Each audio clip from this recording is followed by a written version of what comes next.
주신 말씀입니다. 우리가 이 앞에 우리를 기쁘게 하소서 2019년도 우리가 기도 제목으로 주제로 잡았습니다. 우리를 기쁘게 하소서.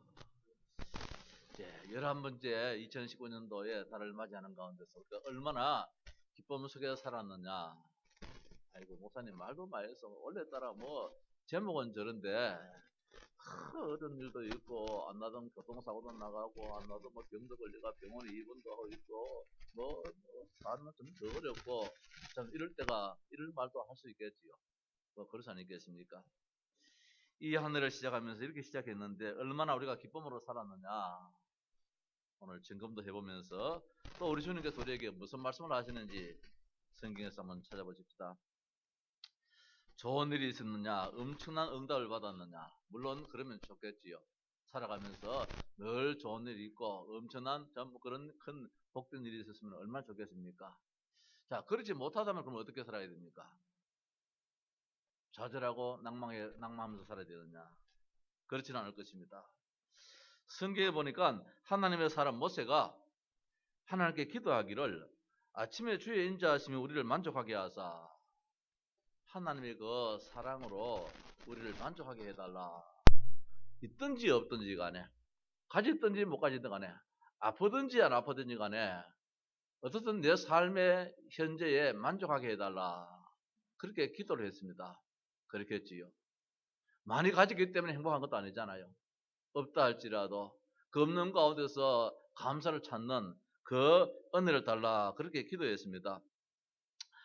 우리를 일생 동안 즐겁고 기쁘게 하소서. 우리를 괴롭게 하신 날수대로와 우리가 화를 당한 연수대로 우리를 기쁘게 하소서. 지난 날들 날들 참 많이 어려웠는데 앞으로 있는 날들은 내 생애에 하나님 늘 기쁨과 감사 평안이 있게 해 주옵소서. 그렇게 기도했습니다.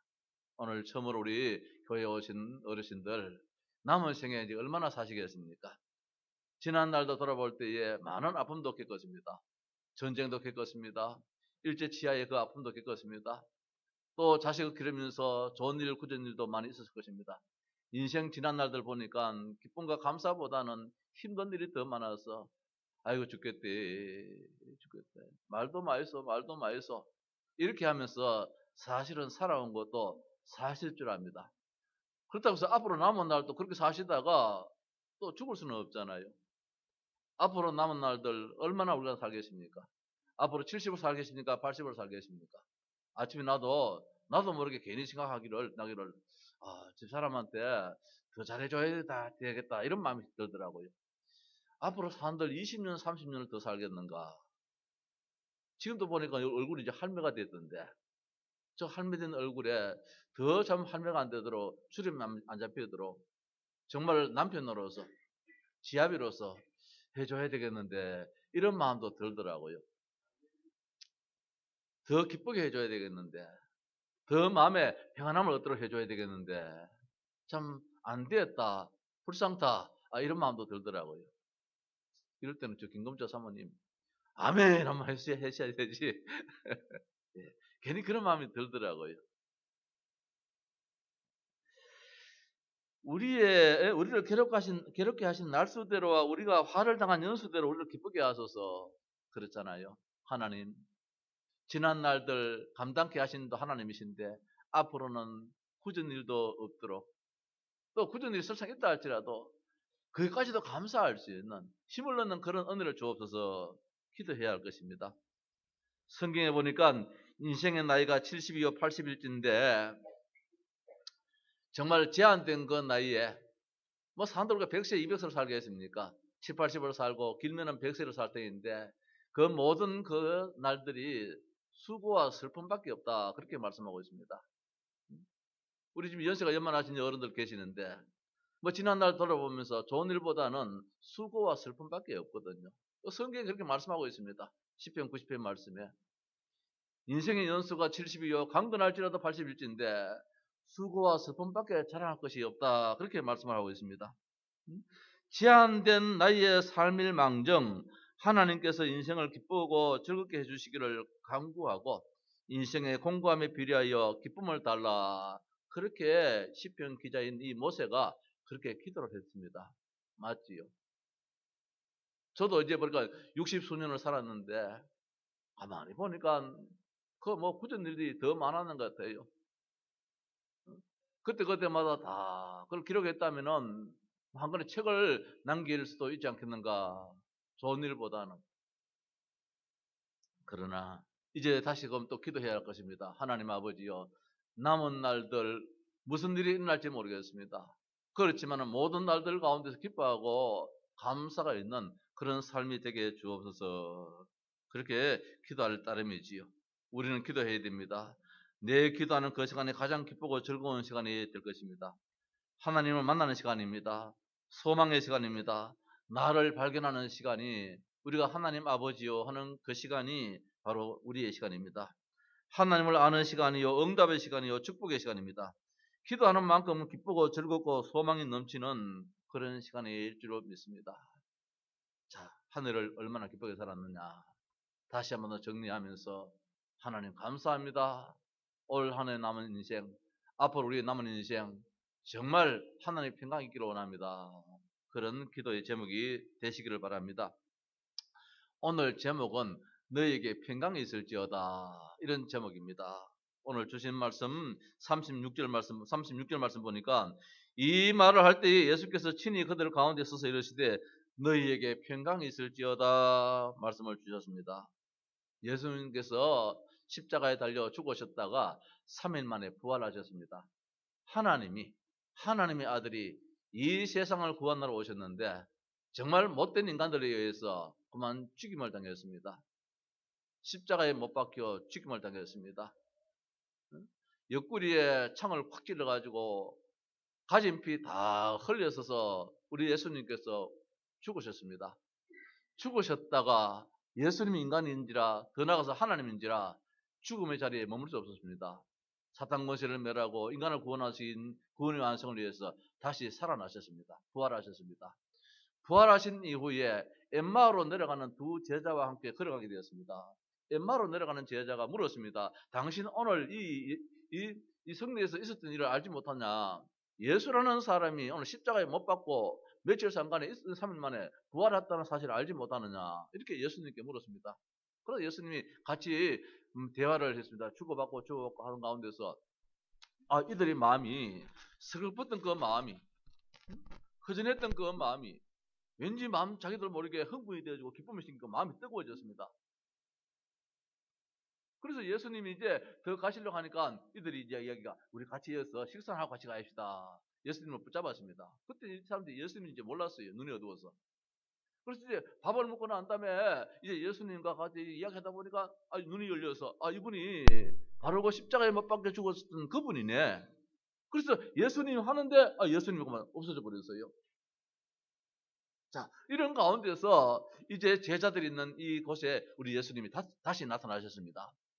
여러 제자들과 여러 제자들이 있는 가운데서 예수님이 나타나셔가지고 첫 번째 말씀이 뭐냐? 잘 있었느냐? 그렇게 말씀하지 않고 너희에게 평강이 있을지어다.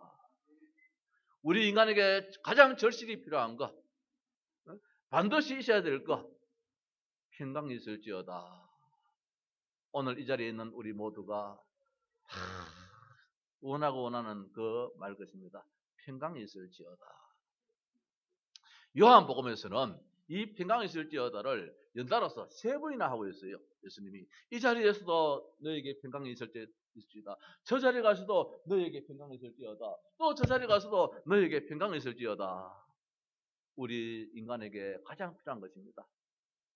필요한 것이거든요. 우리가 옛날에 밥을 못 먹을 때는 인사가 아침 잘 샀습니까? 뭐 점심 잘 샀습니까? 저녁 잘 샀습니까? 늘 그렇게 인사를 했습니다. 필요했기 때문에, 굶주렸기 때문에. 그래서 밥이 필요했기 때문에 밥 먹었느냐? 이게 인사였습니다.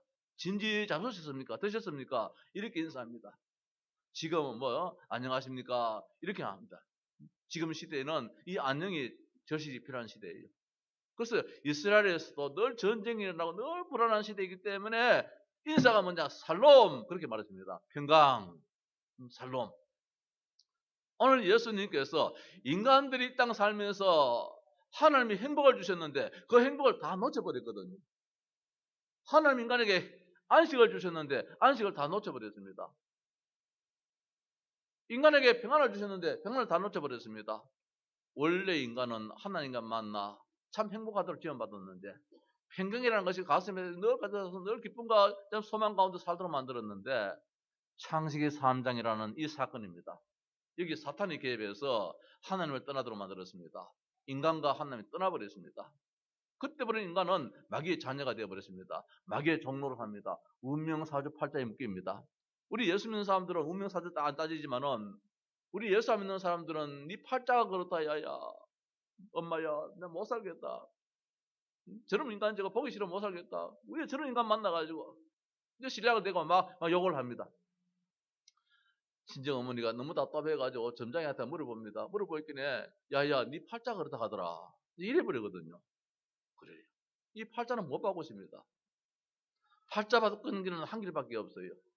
예수 믿을 때에 이 팔자를 갖다 주는 이 사탄이 무너져 버리거든요. 그리고 예수 믿는 사람들은 팔자 안 따집니다. 사주 안 따집니다. 운명 안 따집니다. 모든 날들이 다 하나님의 날이요. 모든 날들이 축복의 날이지. 뭐 선 없는 날이니 뭐 이런 날짜를 안 따집니다. 그게 묶여버려요. 평안이 없다는 말씀이지요. 기쁨이 없다는 말씀이지요. 그래서 인간에게 가장 필요한 단어가 뭐냐? 평강이라는 단어입니다. 그래서 우리가 금년도에 기쁘게 하소서, 기쁘게 하소서. 자, 이 제목을 크게 잡았는데 옛날에 그 팔도강산 그 영화 있었잖아요. 옛날에 김희갑이 나오고 그 황정수 씨 나왔는 우리 어르신들은 그거 다 안 봤겠습니까? 저도 그때 중학교 때에 그 봤는 영화인데 팔도강산. 팔도에 말입니다. 자식들이 다 하나씩 다 사는데 집집마다 잘 사는 놈도 보니까 안 편해. 또 그중에 제일 참 사랑하는 그 딸 집엔 너무너무 못 살아. 그래서 이 어머니 아버지가 늘 눈물로 인생을 보내는 그런 영화가 옛날에 팔도강산의 그 영화잖아요. 가장 절실한 게 뭐냐? 그 어르신들 마음이 평안합니다. 평강이라. 오늘 인생에게 가장 절실한 단어가 뭐냐? 뭐 돈 있다 돈 없다. 돈 있는 사람도 평안이 없으니까 자살해버리더라고요. 돈 없는 사람도 평안이 있으니까 하루하루 삶을 담대하게 살아가더라고요. 이게 중요하다 말씀입니다. 평강이 있을지어다. 그래서 우리 예수님께서는 40일 동안 감람산에서 제자들에게 평강이 있을지어다, 평강이 있을지어다 그 말씀하셨어요. 뭐냐? 하나님의 나라의 일에 대해서. 세상의 일은 전부 염려입니다. 세상의 일은 다 근심입니다. 우야꼬. 우리 뭐 이게 표준은 아니지요. 경상도 사투리지요. 우야꼬. 이 말입니다. 이 일이 일어나도 우야꼬, 저 일이 일어나도 우야꼬. 어떻게 하지? 어? 어떻게 하지? 호들갑을 떨게 됩니다. 그때마다 우리 예수님께서 하나님의 나라의 일을 하나님이 함께 하시면 돼. 하나님이 함께 하시면 돼. 제일 힘 있는 그분이 너를 다스리면 되죠. 이 말씀이잖아요. 그래서 40일 동안 매일매일 하시는 말씀이 평강이 있을지어다. 평강이 있을지어다. 그 말씀을 하시는 거예요. 하나님의 나라의 일에 대해서 말씀하셨다는 말은 하나님의 나라의 일이 무엇입니까? 평강입니다. 우리나라 대통령이 이 나라를 진짜 평안하게 이끌고가고자 대통령이 되셨잖아요. 근데 우리 대통령은 힘이 없어요. 대통령이라는 그 엄청난 권세가 있다 할지라도 이 세상을 평안하게 할 수 있는 힘이 없어요. 그래서 우리는 기도합니다. 하나님 아버지요, 이 나라를 평안하게 하옵소서. 이 나라의 모든 문제를 해결해 주옵소서. 대통령에게 힘을 주셔서 이 나라를 잘 이끌어 나가게 해 주옵소서. 우리는 그렇게 기도합니다. 한 나라의 대통령이 되어도 나라를 책임 못 지거든요. 백성들을 안정되게 이끌어 가지 못합니다. 그러나 눈에 안 보이지만 모든 것을 다스리고 주관하시는 하나님의 나라가 임할 때에 그 모든 문제가 해결되어지거든요. 평강이 있을지어다. 한번 따라 하십니다. 평강이 있을지어다. 옆에 성도 보고 평강이 있을지어다. 김 집사 다뤄왔다. 다뤄 집사 유리비 붙잡고 내 아들아 평강이 있을지어다. 얼마나 보기 좋습니까? 이때 박수 한번 치고요. 자, 아버지 입장에서 어머니 입장에서 말입니다. 자식을 바라보면서 저놈 앞으로 살 것 없으니까 걱정이 되어져. 그러면 걱정스러운 일밖에 안 생겨. 평강이 있을지어다. 성경에 바울이라는 사람이 나오잖아요. 바울이 인사할 때마다 모든 편지에 가장 앞서서 하는 말이 은혜와 평강이 있을지어다. 그렇게 이야기합니다. 이상하게 로마서에서부터 시작해서 갈라디아서까지는 평강이 있기를 원하노라 이렇게 이제 인사를 하는데, 저 에베소부터 시작해서 저 마지막 빌레몬서까지는 편지에 평강이 있을지어다, 너에게 평강이 있을지어다 이렇게 편지를 써요. 또 이게 무슨 이유가 있겠는지 모르겠는데 어떻든 평강이 있기를 원하노라. 그 다음부터는 아예 확신이 생겨가지고 내한테 있는 그 평강이, 예수 그리스도의 평강이 너한테 있을지어다 이렇게 이야기해요. 오늘 목사가 말입니다, 우리 성도들에게 있을지어다 이렇게 축도를 하잖아요. 맞아요. 있기를 축원하옵나이다 이렇게 기도하는 것보다도 있을지어다, 이 축복권이 있단 말입니다. 오늘 바울에게는 하나님의 축복권이 있어. 그래서 성도들에게 있을지어다 그렇게 합니다. 평강이 너에게 있을지어다. 근데 이 평강을 누가 받을 수 있나 말입니다. 불신자들은 평강이 있을 수가 없어요. 은혜를 받은 자입니다. 구원받은 자입니다. 그래서 은혜와 평강이 너에게 있을지어다. 항상 평강 앞에는 은혜라는 단어가 먼저 붙어요. 이게 뭐냐면 구원이에요. 하나님의 자녀가 된 사람에게만 평강이 있단 말씀입니다. 하나님의 자녀가 아닌 사람은 아무리 평강 이야기해도 평강이 없어요. 평안이 있을 수가 없어요.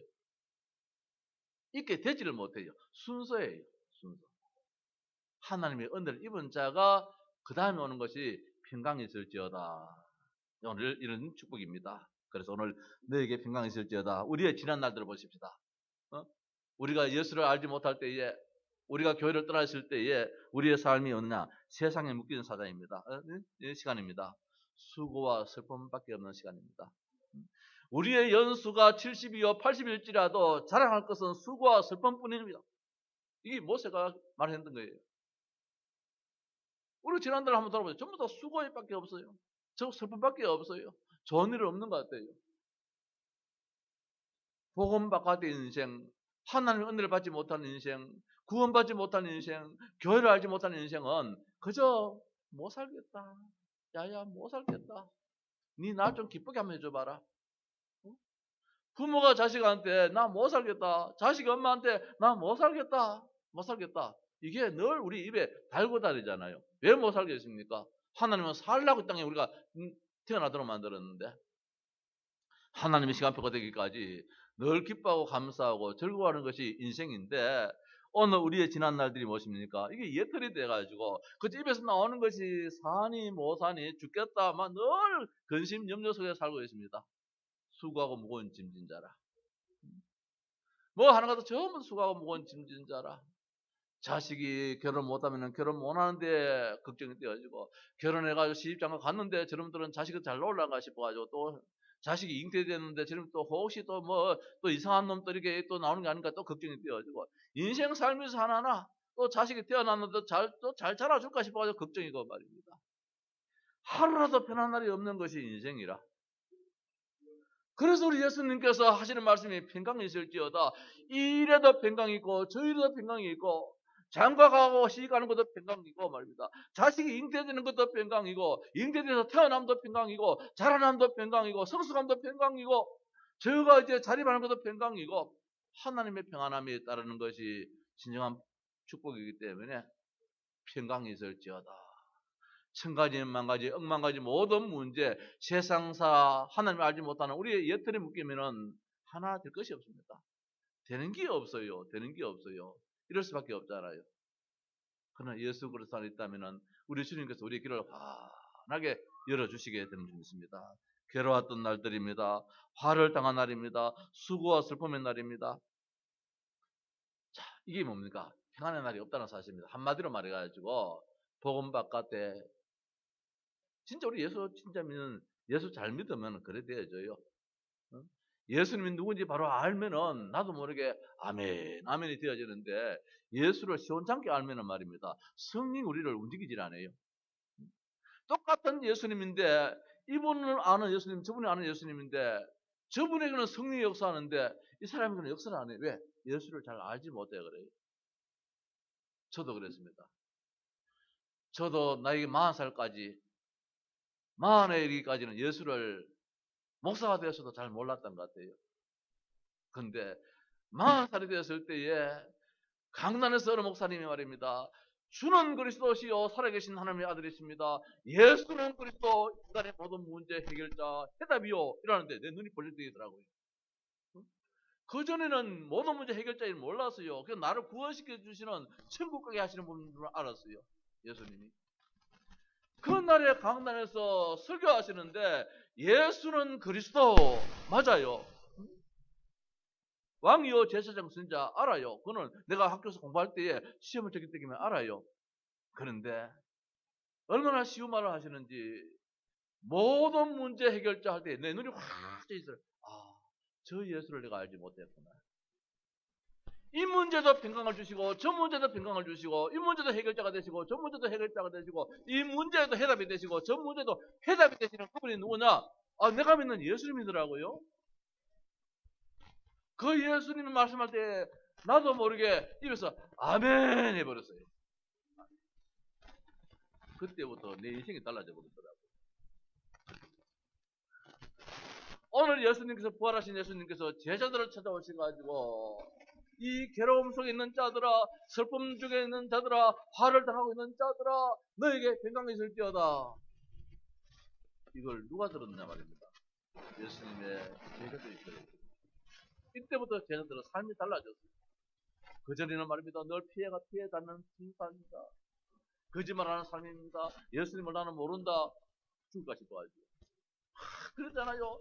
예수님을 욕을 합니다. 저 인간 나 누군지 몰라. 앞에 예수님 또 세워놔놓고 나 저 인간 몰라 이래 버리잖아요. 이게 인간이잖아요. 앞에 내 아버지 앉혀놓고 세워놓고 나 저 인간 몰라 하는 자식하고 똑같단 말씀입니다. 근데 예수님을 바로 아니까 말입니다. 그때는 담대해졌습니다. 다른 이름으로서는 구원을 얻을 수 없느니 천하 인간의 구원을 얻을 만한 다른 이름을 주신 적이 없다고 제자들이 담대하게 말씀하더라고요. 마음에 평안함이 있습니다. 내 목에 칼이 왔는다 할지라도 담대함이 있습니다. 우리 연수가 70이요 강건하면 80이라도 그 연수의 자랑은 수고와 슬픔밖에 없는데 이게 우리의 예틀이에요. 왜 수고와 슬픔밖에 없습니까?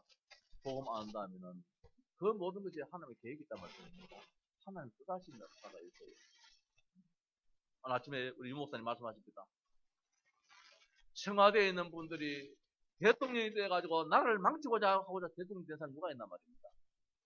어떻든 나라를 흥하게 만들고 국민들을 정말 복되게 만들려고 내가 대통령이 되어서 이 나라를 잘 이끌어나가겠습니다라고 그런 다짐으로 대통령이 되셨는데 밑에 사람들이 앞만 보고 막 달려왔는데 이제는 더 이상 달려갈 길이 없어. 왜? 성공된 자리에 와 있으니까. 그 길을 알지 못해. 그래서 이제는 이 자리에서 하고자 하는 것이 뭐냐? 근데 대통령한테 바로 나라를 다스리도록 만들어줘야 되는데 그런 가능은 못해요. 이제 성공했다는 것이지. 그 사람 내 주변에 나를 건드리는 사람 다 친다는 거예요. 저 사람도 쳐버리고 이러니까 나라가 지금 이 얼음을 담고 있다. 어느 누구가 하나님을 원치 않은 사람이 어디 있겠습니까? 하나님 모르는 사람들은 문제였어요. 하나님 모르는 사람들은 말입니다. 대나무를 들고 나고 축창을 들고 나가지고 영차 하지만 하나님을 아는 사람들은 밤을 새어가면서 하나님 아버지여 기도하게 돼요. 무력으로는 절대로 해결 안 돼요. 하나님이 누군지 알기 때문에 전능하신 그 하나님이 이 길이 옳다면 옳은 길을 내주시고 우리가 하는 길이 옳지 않다면 옳지 않은 여기에 하나님 또 다른 길을 주시고 기도할 따름이 있지요. 평강은 하나님이시기 때문에 평강이 있을지어다. 하나님도 평강입니다. 자, 하나님을 떠나면 사주팔자 운명이 묶여입니다. 사탄의 부선이 묶여입니다. 생각이 전부 다 부정적인 생각입니다. 염려적인 생각입니다. 그래서 성경에는 365번이 있어요. 뭐가? 염려하지 말아라. 염려라는 단어가. 1년 360일 하루도 염려 없는 날이 없다는 말씀입니다. 그 염려를 무엇으로 바꿔야 되느냐? 평강으로 바꿔야 됩니다. 그 평강을 누가 주시느냐? 예수님이 직접 나에게 찾아오셔서 평강이 있을지어다. 그 말씀을 받는 자가 복된 자입니다. 은혜를 받은 자. 오늘 여기 우리 어르신들 오늘 처음 나오셔가지고 진짜 오늘 큰 선물 받습니다. 평강이 있을지어다. 한번 한번 따라 하십시오. 아멘. 네. 아멘은 뭐냐? 그렇게 될 줄을 믿습니다. 이 말이에요. 동의합니다. 그렇게 될 줄 믿습니다.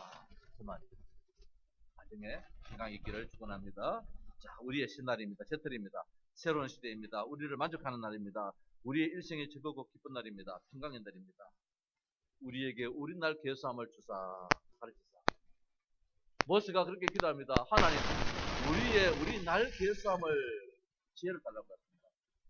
하루하루 사는 것이 우리에게 어떤 의미가 있는지, 하루하루 살아가는 그 하루가 얼마나 중요한지, 이 날을 염려하면서 살아야 되느냐, 이 날을 감사하면서 살아야 되느냐, 이걸 알게 해달라고 말씀드리고 있습니다. 지혜로운 마음을 얻게 하사, 그렇게 말씀하고 있습니다. 이게 뭡니까? 기쁨이 있고 평강이 있음을 보고 알게 해달라, 이 말씀이에요. 왜 인생 살아가면서 왜 늘 돌짝만만 걸어갈 수 있습니까? 돌짝밭을 걸어갈지라도 내가 지금 여기서 취합을 하는구나. 가는 걸음은 똑같을지라도 말입니다. 이게 어떻게 생각하느냐가 다르잖아요. 이 컵에 물이 있으면은 어떤 사람은 물 반 텀밖에 없네, 이런 사람이 있을 것입니다.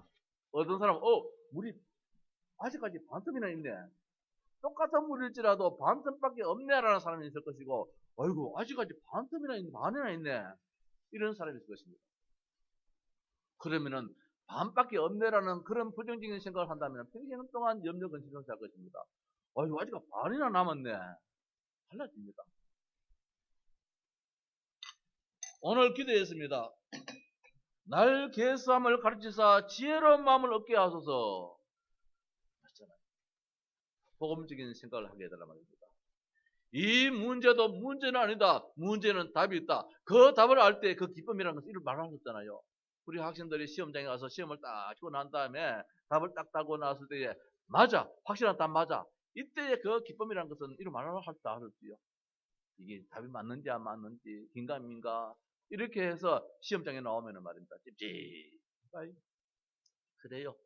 그러나 확실한 답을 딱 기록하고 나면 말입니다. 얼마나 막 날개 닿듯이 가벼움을 가지게 되잖아요. 지혜로운 마음입니다. 하나님을 아는 것입니다. 하나님 만나는 것입니다. 여호와여 돌아오소서, 주의 종들을 불쌍히 여기소서. 이게 뭡니까? 셔틀입니다. 이제 새로운 마음을 가져야 되죠. 지혜로운 마음입니다. 지혜로운 생각입니다. 어떤 문제를 두고 하나님의 계획이 있다, 하나님 뜻하신 바가 있다 하면은 어떤 문제가 있으면 더 기대가 되어집니다. 이번에는 하나님이 어떤 복을 주시는지. 이번에 캠프를 앞두고 이제 내가 보고를 받았는데 막 이상한 일들이 막 일어난다 그러면서 참 그게 당연하지요. 한 지역을 빛을 비추려고 하는데 사탄이 말입니다. 그 현장의 사령관 가만 안 두겠습니까? 우리 장로님 말입니다. 응? 오늘 한번 포럼 한번 하시렵니까? 오후에. 응?